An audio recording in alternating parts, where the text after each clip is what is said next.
पश्चिम बंगाल की मुख्यमंत्री ममता बनर्जी और यूपी के पूर्व मुख्यमंत्री अखिलेश यादव के बीच मोटे तौर पर एक बात कॉमन है। दोनों विपक्षी नेता है। अखिलेश उन 15 नेताओं में भी है जिनको ममता ने पिछले दिनों लेटर लिखा था। ममता ने बीजेपी विरोधी मोर्चा बनाने के लिए उनसे समर्थन मांगा था।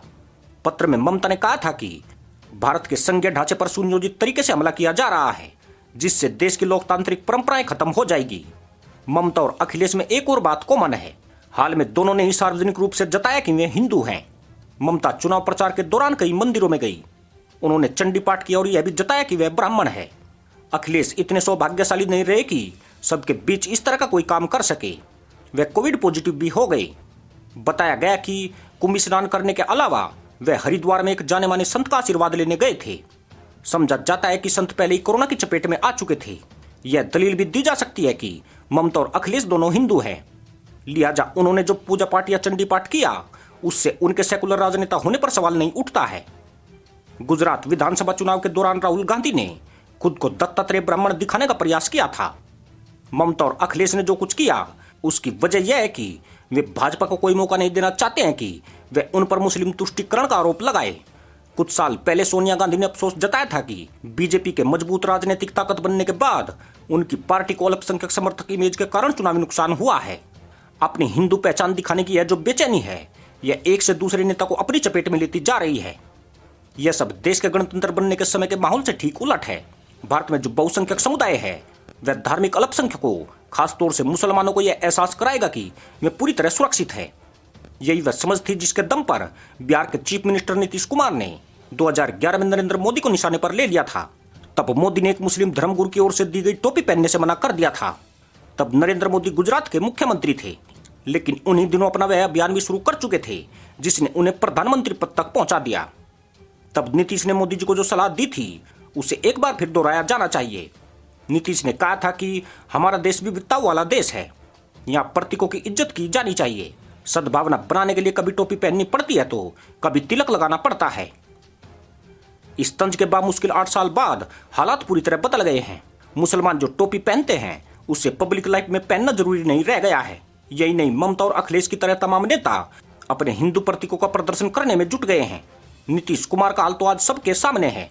प्रधानमंत्री ने भी विरोधियों पर न्यू इंडिया के तौर तरीकों का ख्याल रखने का दबाव बनाया है।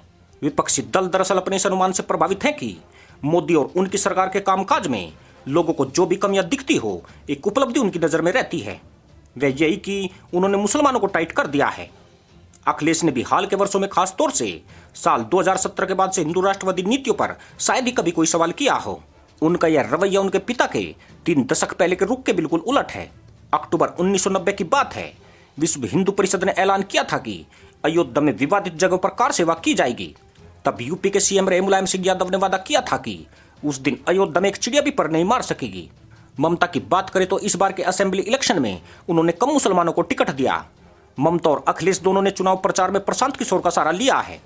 मोदी जब गुजरात के सीएम हुआ करते थे उन दिनों में प्रशांत उनके साथ चुनाव रणनीतिकार के रूप में जुड़े थे। उसके बाद से वे प्रवचन देते रहे हैं कि विचारधारा और नीतियों से प्रतिबद्धता की कोई जरूरत नहीं।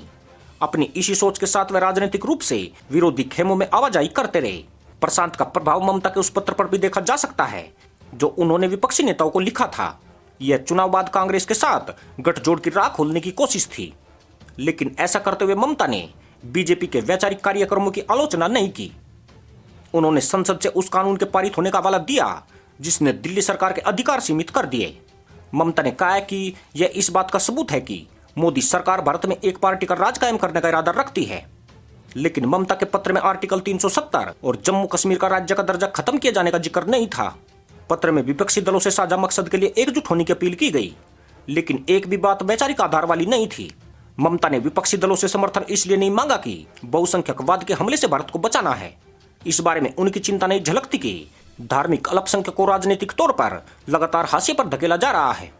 इस लेटर से यह भी साफ हो गया कि चुनाव का एजेंडा मोटे तौर पर बीजेपी ने सेट किया है और टीएमसी उसका जवाब दे रही है। इसलिए वोटों की गिनती से पहले ही राजनीतिक तौर पर बीजेपी जीत चुकी थी। चुनावी तौर पर भी उसे जीत मिलेगी या नहीं, यह 2 मई को पता चलेगा। इसी के साथ अनुमति दोस्तों, जय हिंद।